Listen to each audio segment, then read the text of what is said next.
We want to look at today. The first one will be escaping from our partner's strong side, where the overhook arm is closest to our neck. It could be threatening for a choke, but we're defending from a seatbelt position.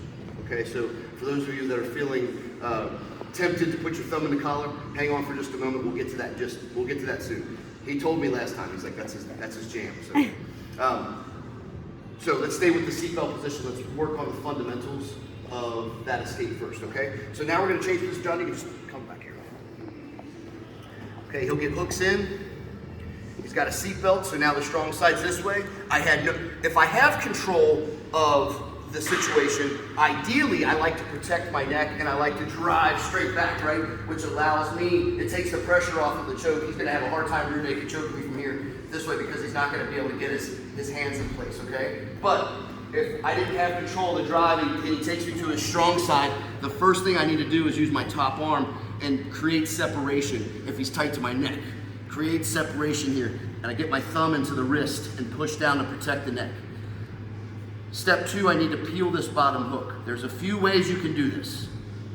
If you feel safe and secure enough to remove your hands off of your neck to protect your neck, that's fine. You can grab the heel and peel, that's fine. Or, go ahead and put it back.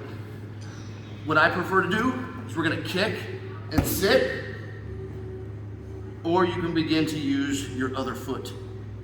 Either way, we need to shift our hips belt to the ceiling and change the entire angle of the back mount, okay? So protect the neck first, peel the hook and sit. And I'm sitting on this hook tight.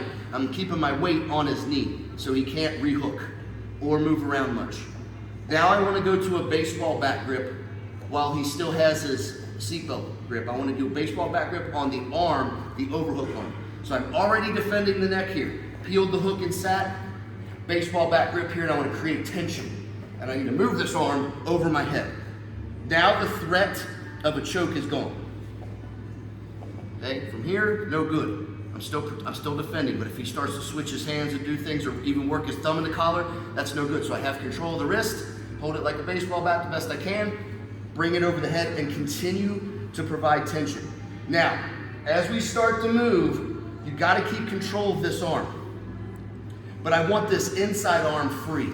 So my baseball bat grip is here, my far arm, I wanna keep control, and the other one I'm gonna use as I start to bridge, I'm gonna push myself up and wrap him up. Wrap his arm. I need that elbow to get back to my knees. And I wrap him up, push his arm across his body so he can't defend. Also from here, if you're able to control, this starts to lock his guard. Yep, this starts to help us with a particular guard break if we want to take that step because we already have control of the wrist. But let's not get to that just yet. Let's look at the defense. To the back again, one more time. So hooks are in, seatbelt on. He drove me to his strong side, defend the neck. ASAP. We gotta get separation. I need my thumb between his wrist and my neck. Now I've gotta peel the hook.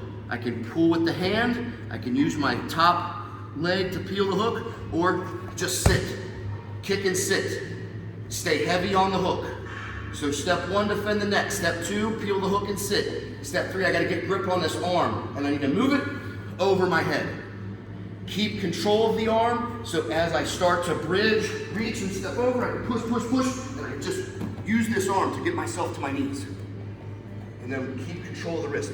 When your partner's looking this way, he's not gonna defend you coming from the opposite direction. All right? Use the elbow to push you up. Some of you may be limber enough to just get up without it. I'm not. Use that elbow. He's going to be pushing in, your partner's gonna be resisting.